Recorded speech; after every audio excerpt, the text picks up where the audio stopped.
Social dimension of wellness. What's that all about? I don't care if you're an introvert or an extrovert. Everybody needs somebody.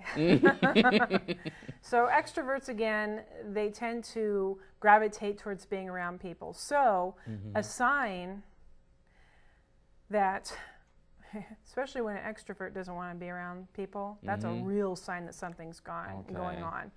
And sometimes extroverts will go internal and not want to be around people, and that's a big sign that something's going on. Introverts will more often pull in more quickly, but they don't have to be, introverts don't have to be the life of the party, even if they're just connecting with one person. Right. Just go out with a friend, go socialize, go have coffee, go to a movie, go for a walk, call somebody, even just email somebody. Exactly. I know we're so electronically disconnected, you know, for people, but it's nice to have a face-to-face. I usually say try to go be face-to-face with people if you can. Right. But sometimes that's not possible, especially if you have a best friend who lives on the East Coast, let's say, and you're on the West Coast. But at least try to be involved with people. The more isolation we have, it's not a good thing.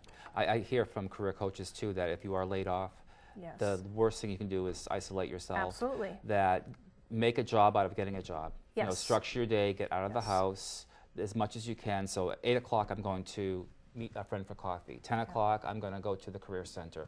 Noon, I'm having lunch with a former colleague.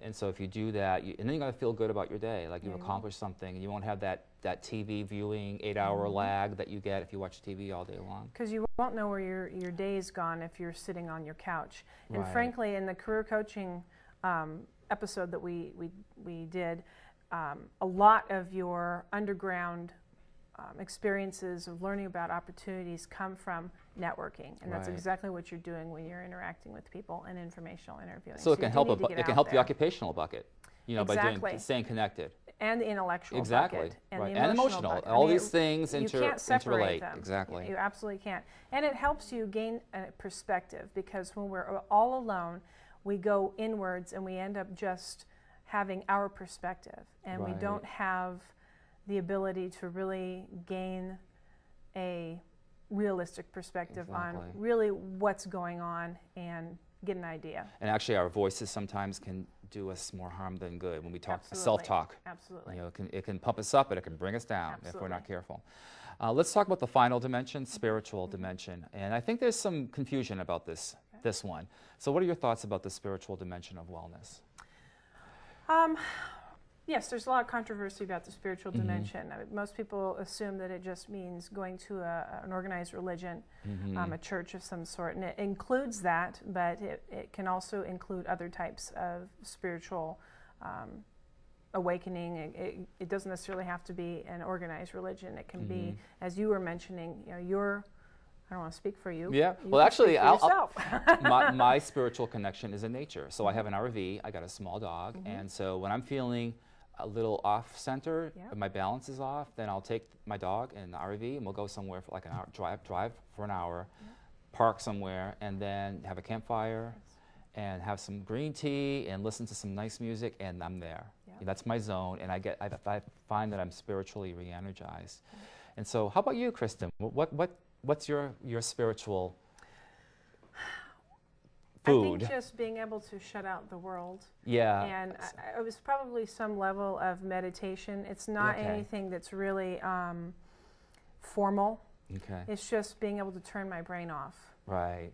Which is hard to do. Because you're very busy, you're very active, you're doing a lot of things. So having that downtime to reflect. Yeah, exactly. Reflection and meditation. Exactly. I know a lot of people who do yoga. Right.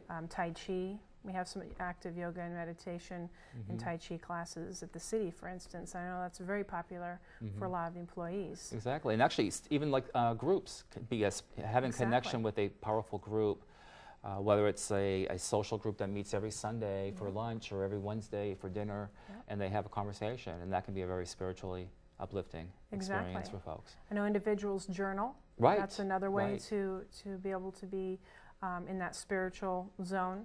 Right. Just putting in the iPod and taking a walk. So you're getting the physical and the spiritual. Exactly. It's like those magic moments. Having magic in your life is the way I think about spirit. Yeah. You know, where's your special magic coming from? And believe it or not, spending time with my 2.5-year-old, even though he's running around the house, I can zone out my worries of my day and just concentrate on the joy that he gets from playing with his cars and having no worries, if I can tune into him having no worries, sometimes I can have no worries, and that's my being able to be so a spiritual magic can be transcended among people. Yes. You know, right.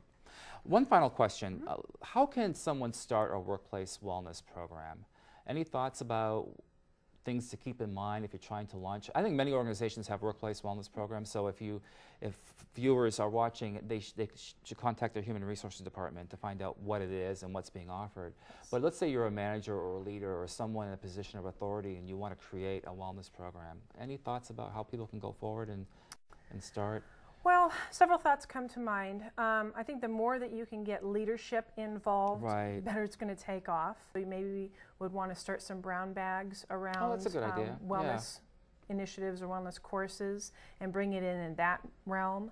A lot of times if an organization does wellness, it's centered around health screenings. So maybe have the health providers, maybe if an organization has Kaiser HealthNet or Blue Shield or whoever provides the health insurance, come in and do some health screenings at different sites and start the awareness that way for employees. Like cholesterol levels and glucose levels. Blood pressure, things like that. And start that employee wellness. Because if an organization has not done any kind of wellness initiatives prior, there might be pullback from employees, like especially around health screenings. Why do you want to know this? Is this going to be part of my employment? Exactly. And if I get a bad score, so confidentiality needs to really be addressed. Could I be fired? And so what's this all about? So the organization would really have to roll out the message that this is for your wellness and this is for you to become healthy, and we are behind you. This is not a punitive thing. This is for your development. Exactly. And also so the messaging would have to be important. And organizations also have employee assistance programs. Exactly. Which really addresses the emotional and spiritual, probably a lot of areas. We have a very strong employee assistance program in which we have individual counseling that's offered to our employees, 5 free sessions per calendar year, per incident, where an employee can call a 1-800 number that's outside our city and actually access a counselor of their choice and go and get individual counseling, as well as other types of services like legal services and tax preparation services, so on and so forth. And it's confidential and it's free and it's outside our city, so we don't have access to that information. And then they can we can also have that service come on site and offer workshops on wellness subjects, and we use them a lot. Exactly. So it's a wonderful service. It is. Kristin, I want to thank you so much for being on the show. We've covered a lot of territory as far as the city's wellness program. I think it really is a strong model for what workplace wellness can be. I'd like to provide some contact information if you want to learn more from Kristin about workplace wellness and what the City of Sacramento is doing in that area. Kristin can be reached at kmortensen@cityofsacramento.org, and her phone number is 916-808-5279. And her website is www.cityofsacramento.org/wellness. There's also a wealth of information on the Wellness Council of America, which I researched yesterday. They have tons of information about how to start a wellness program and what it consists of. And their website is www.welcoa.org. And next show, we're going to be focusing on stress. Not just about how to manage stress, but how to take control of stress. You put yourself in the driver's seat and you figure out how you can remove unnecessary stress from your life and how you can manage the stress that you can't remove in your life. So please be sure to watch that episode next week. And again, all this month we're focusing on your well-being, so I hope you can watch all of our episodes in May. Until next time, keep up the good work and thank you for watching.